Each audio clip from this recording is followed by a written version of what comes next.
Hey there, this is John with the Breakthrough Creative, and I'm glad you're here with me today. I am it today. I don't have a guest with me. And, I was debating, what do I record for the end of year? This is my first end of year show, and it's the first year I've had a show. And it has been a really incredible 2020. And that may strike some of you as strange, right? Because it's been a year full of weird stuff, from the pandemic to the election to the economy. And, my heart goes out to all of you who have struggled and suffered through this year. And I've had my own sufferings through this year. I lost my father this year. And everything was upside down. My son was at home. We were all home together, of course. But, if you have a kid, or if you are a student, you know that the home schooling experience has been really, really unusual.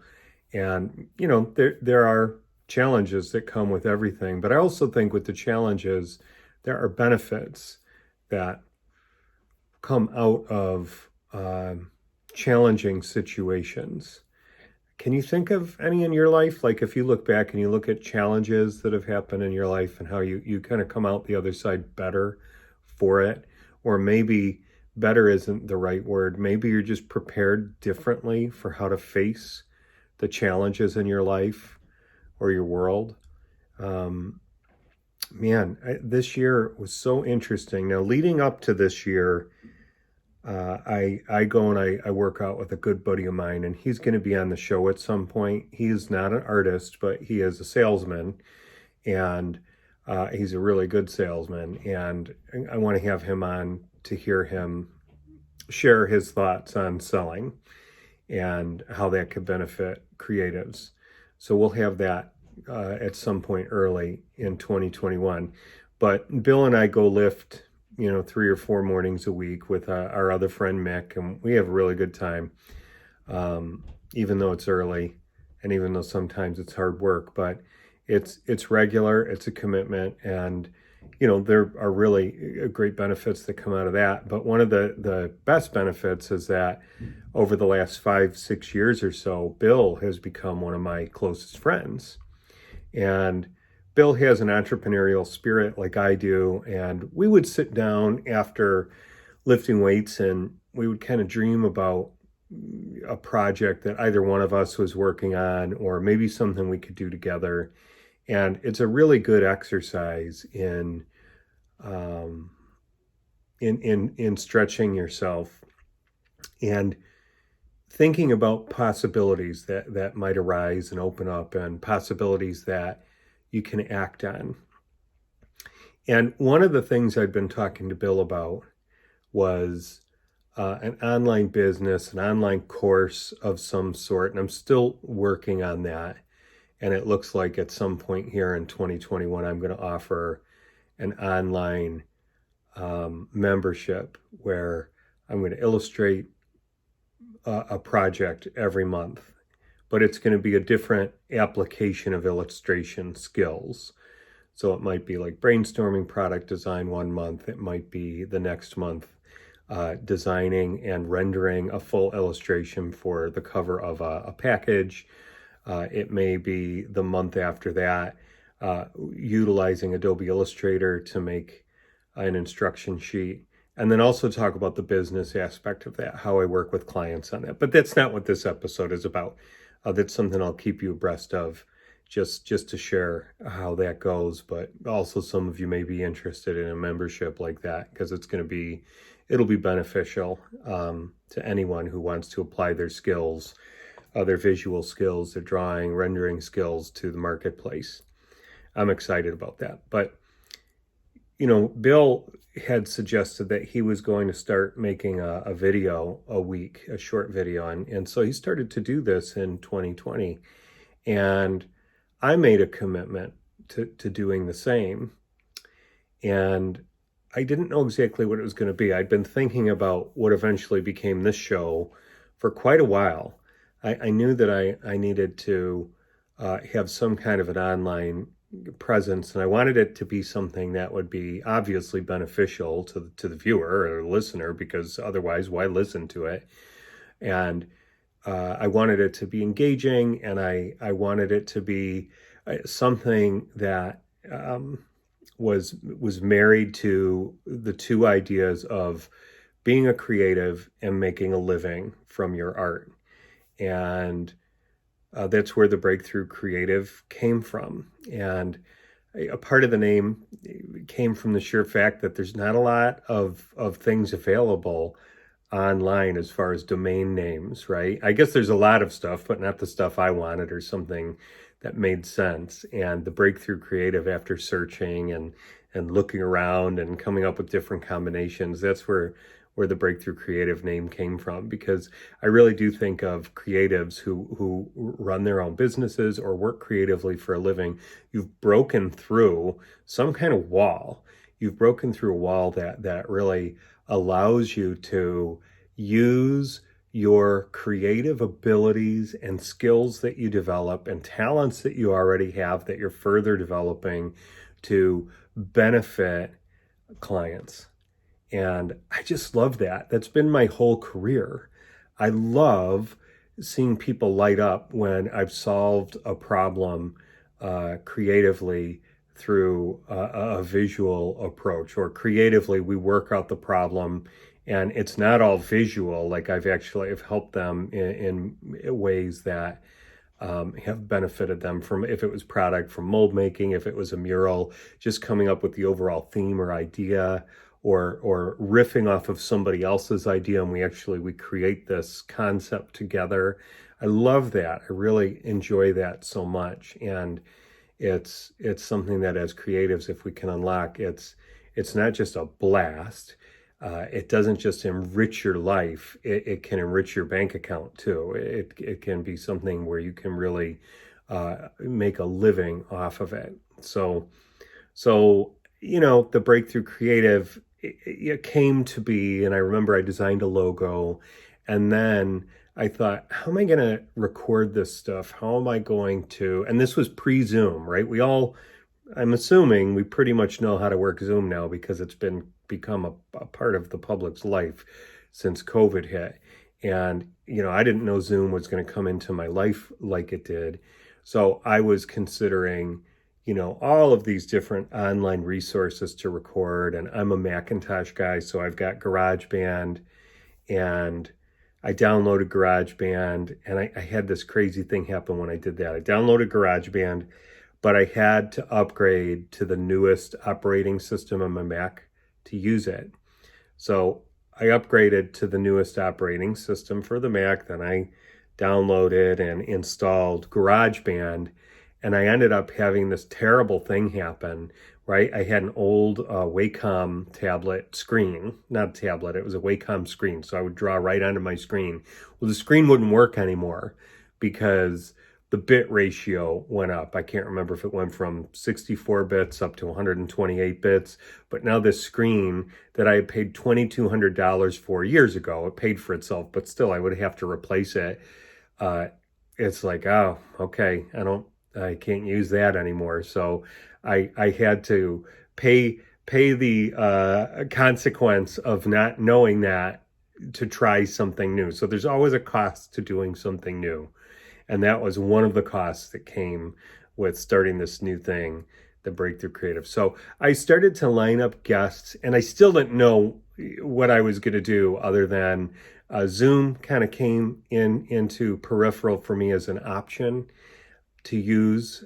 And again, this was actually before COVID. So this was prior to March. And I recorded my friend in the very first episode of the Breakthrough Creative, which isn't available on YouTube, and I'll explain why in a minute. I recorded it with Michael Spooner. I thought, okay, I'm going to go easy, but go with somebody who's a heavy hitter in his industry. And so Michael is this world designer for the animation world, and he's a really special guy, and he's a really good friend of mine, and I love the guy to bits. And so I recorded him.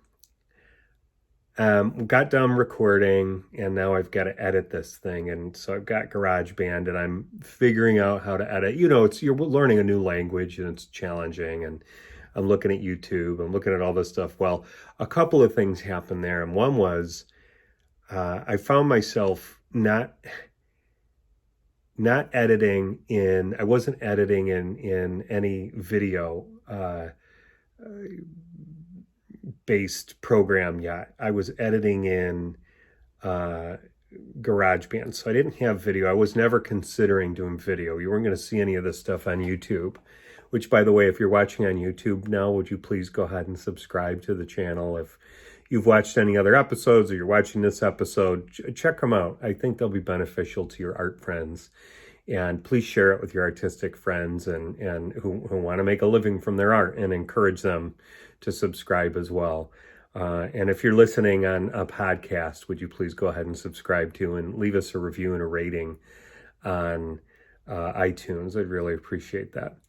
But anyway, so, here I am. I've decided I'm going to edit this stuff on video. Or I'm sorry, I'm going to edit this stuff in GarageBand, so I get Michael's audio up there, and I'm editing and I'm editing everything because I had a lot of ums, which I'll say a lot of ums in this video. I'm not going to be that guy where I edit out all my ums. I'm not going to do that. It's kind of how I speak. I hope that I can work it out someday, but if it doesn't happen, it's just me. It's who I am, and if you guys don't like it, you won't be my audience. And I'm okay with that too, because my audience will stay and you'll go find the person you're after. So as I'm listening to Michael, he's coughing a lot and coughing. And I didn't realize this when I was recording him, but I had a master class in editing out coughs in his episode. So I made this note. It took me 3 or 4 hours to edit his hour and a half, I think is what I got it down to, episode. But I made a note, like if somebody's coughing a lot, even before we start to record, they need to have a glass of water near them. And I've got one right here right now, and I'm going to do it because I'm going to be talking a bit. So anyway, lesson learned. And it's a great episode. The content is great. But again, I edited. And then I made the audio, and then I didn't know what to do with it. And this is where I have issues. I have issues with the technical. Not because I can't figure it out, but because I just want it to be easy. And nothing's easy, It sounds like it's easy. Oh, I'll get my friend, I'll talk to my friend, I'll ask him questions about his business, then I'll edit it, then I'll post it, then people will follow. None of that's easy. But it is a process. It is a process. So you can go through this process, which is exactly what I was starting to figure out. So I'm talking with Bill and my friend Bill that I spoke about earlier in the episode, the sales guy. And he is, whether he knew it or not, he's my accountability partner, right? So I'm kind of keeping him posted on what I'm doing, and I haven't figured out how to upload it yet. And my other buddy, Greg, who was on one of the earlier episodes, the guitarist who was a pastor friend of mine, who I pastor with actually, he suggested that I use Anchor. And there were limitations to Anchor for a podcast service that I didn't really like. So Bill was using Libsyn, and Libsyn is what I use. And I got in there and I paid for it and kind of figured it out and uploaded the audio. And I think it was Valentine's Day. It was January 14th last year that I put out my very first episode.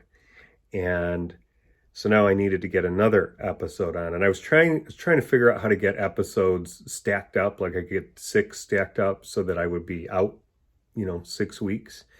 And sometimes that happens now, but it certainly didn't happen up front. Literally right now, this is the day before I'm going to release this video that I'm recording this right now. And part of that is because I had a really busy December holiday business season, and there was a lot going on, and I could have put another video in here, like I had some others in the wings, but I think that this is more appropriate for today, so I made the call. So that's how close this one is that I'm recording and I'm going to cut together. So anyway, I'm putting the podcast up on Libsyn, and then I recorded two others early on that were just me talking like I am now, and very uncomfortable to record those. Very uncomfortable. I think I wrote a script out for them, and I pretty much read the information, and I don't know that they really feel like my voice, even though they're me. But this is what happens when you start something new. You're learning. You're learning as you do new things. You're going to learn new things.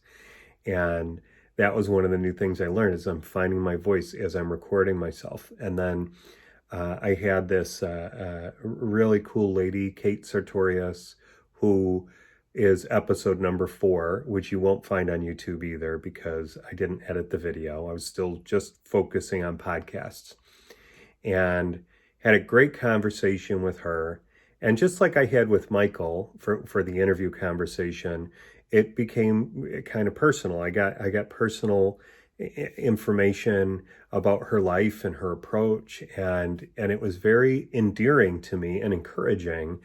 And I think that that's part of what the show brings is reality to what could just be a really crisp interview and look slick and sound slick. It's like life isn't really like that. And I had also had advice from some people who suggested that maybe the show was too long.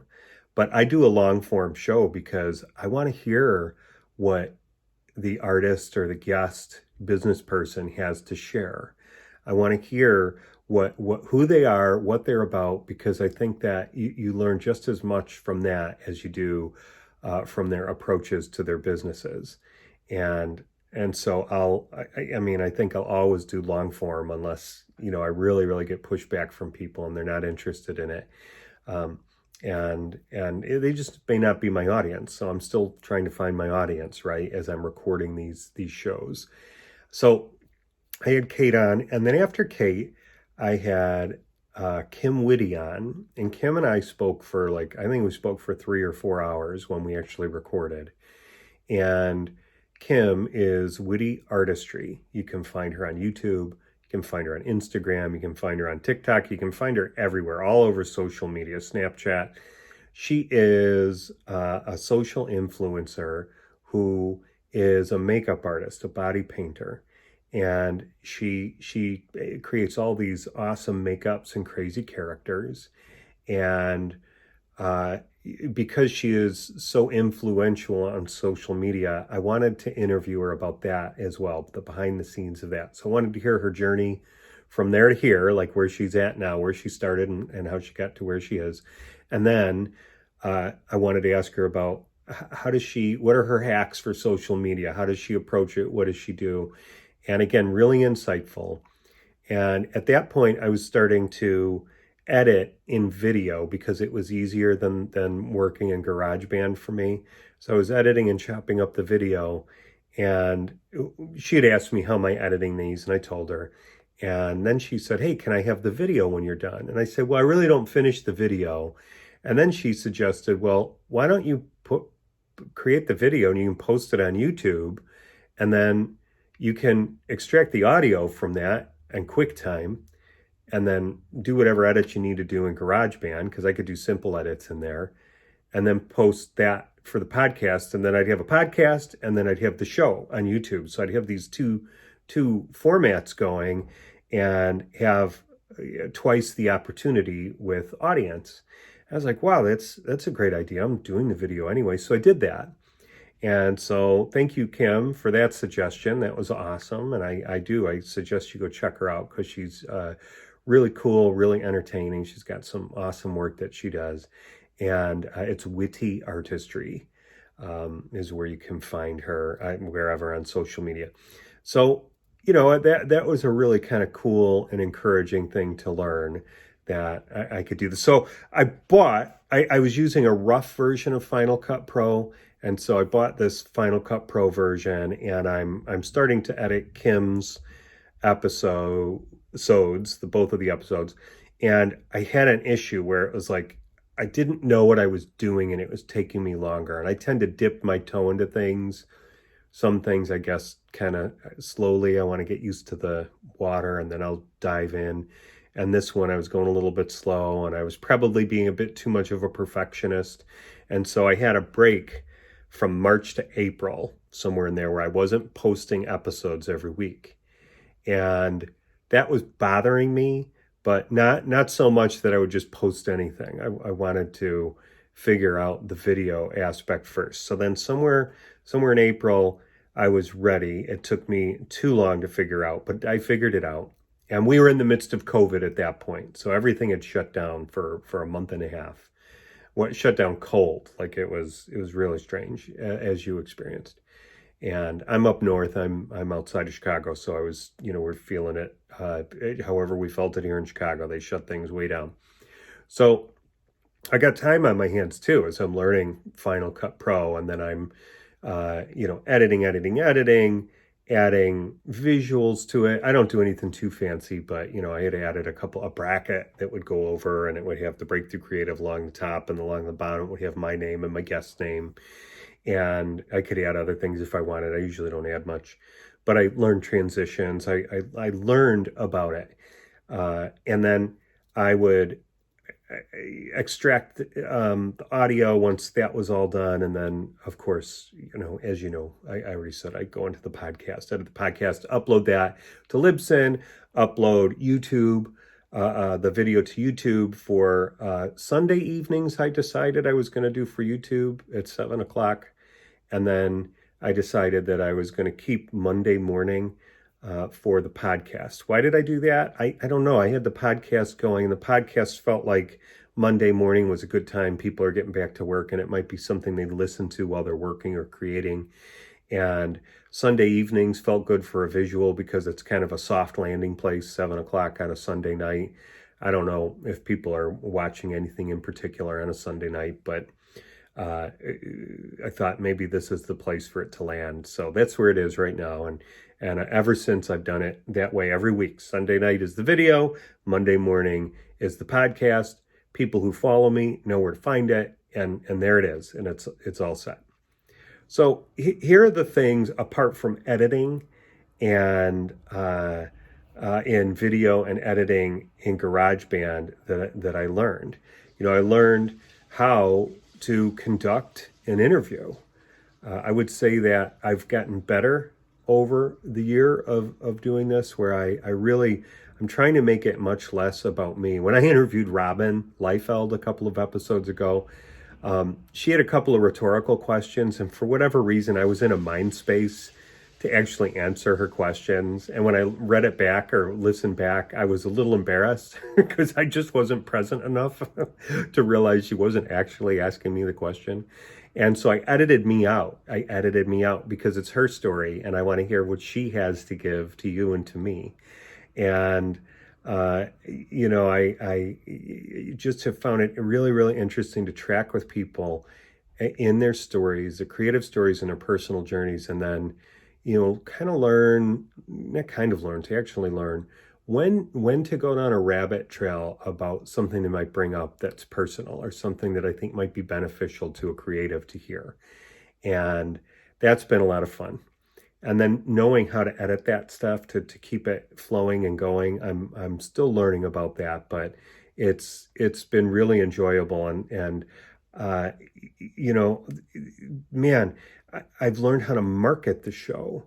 I think again, I'm pretty simple in how I do it, but I market on Instagram, I market on LinkedIn, I market on Facebook, and then I'm in some groups. I market to those groups, and then I ask my guests to market to all their groups so that we get eyes on it, and so their fans will come and look and hopefully subscribe and gain some traction. So that's been a really interesting aspect to it. And then another one is the people that I ask to be guests. I asked Carlos Wante to be a guest, he's one of the premier creature designers in the film and gaming industry. And I have a slight connection with him through a friend of mine. And Carlos said yes, he would come on, and we hit it off like a house on fire. It was such a great opportunity to chat with him, and we've become friends. And it's been it's been pretty cool, you know, and I have another episode coming up with him that I'm just looking to slot into the right place. But then from him, I was kind of emboldened to ask Alec Gillis to be a guest, and Alec is the owner operator of Amalgamated Dynamics. I think he was episode 29. I interviewed him in about his whole journey. If you haven't listened to his journey, a guy who ends up working with James Cameron before James Cameron is James Cameron, a guy who worked on Aliens back in 85, right? Aliens, before it came out in 86, but he's working on it the year before, and he worked on the original Predator, and then has just built up with his partner Tom Woodruff this incredible effects studio. And you know, he spent 2 hours with me just sharing, and I reached out, and I didn't know if he was going to say yes or no. But you know, the interview with him years ago, and he kind of checked out my Instagram, and he liked the caricatures I did, and he said, yeah, I'll do it. And I remember him saying to me, he said, but I don't want to talk about technique. I said, I don't want to talk to you about technique. I want to talk to you about your business and your career. And so he lit up with that. I lit up with that. And here I have this guy who is, you know, been involved in Oscar-winning films, and their studio has won a couple of Oscars, or at least one Oscar. And so I've got this Oscar winner on giving me time, and it's just pretty cool to learn how to ask people to be guests. And no is an okay answer. No is okay. No is okay. But I've had one no, and it's from a friend of mine who's a real introvert. And I'm still hoping to get him on one day because he's pretty amazing. But you know, I that was a fear of mine, right? Let's talk about some fears that I had about this and things that could have stopped me from doing the show. And one of them was a question that I had, which was, will this amount to anything? I hate wasting my time creatively. And you know what? I think I've learned that I never waste my time creatively, because whatever I learn, I'm going to be able to apply to some other beneficial spending of time creatively. It's just what I've experienced over the past, you know, I'm almost into 4 decades of making a living for myself as an artist. So, you know, it's what has been true in everything I've done, that nothing has been a waste. Not everything makes you money. Not everything is beneficial in a way that is something you can point to immediately. It might take years before you, oh, wait, I learned this here and now I can use it here. And oh, okay, that's why I learned that then. So, you know, the would this amount to anything question is something that I think just in this moment, as I'm kind of breaking it down, I'm going to take that and crumble it up and throw it away, because it doesn't matter. Or not that it doesn't matter. It doesn't apply. How's that? It doesn't apply. The other question I had is who's going to listen to me? Who's really interested in me? Well, I think that if we have a story to share, or if somebody else has a story to share and we can lead them through that, you're going to find an audience. And that's what I've found too. So I'm going to take that question and throw it out, because that's another one that I don't know really applies here. There are people who go, this isn't for me, and that's okay, because I'm not for them. And fantastic, go off and do your thing, but I need to do mine. And so here's the important thing I did with all of this is I pursued it anyway. Despite what I didn't know, and I had to learn new things, despite some of the fears that I had, I pursued it anyway. And so these are the benefits that I have gotten from pursuing it. One, I've got a new online presence in 2020. There are people who know about me now who didn't know about me before. And there are people who listen, who've become regular listeners, who have encouraged me. And it's been fantastic. And I have new friends who are listeners, new friends who are just following me on social media, new friends that I have interviewed. And, you know, you talk about benefits of interviewing somebody. I get a masterclass education from people every week about their approach to their creativity, their approach to their creative work, and their approach to their businesses. It's a masterclass. Just hearing what they have got to share and to say, and it is so encouraging, and it is so cool that they're so open to share it with me and with you.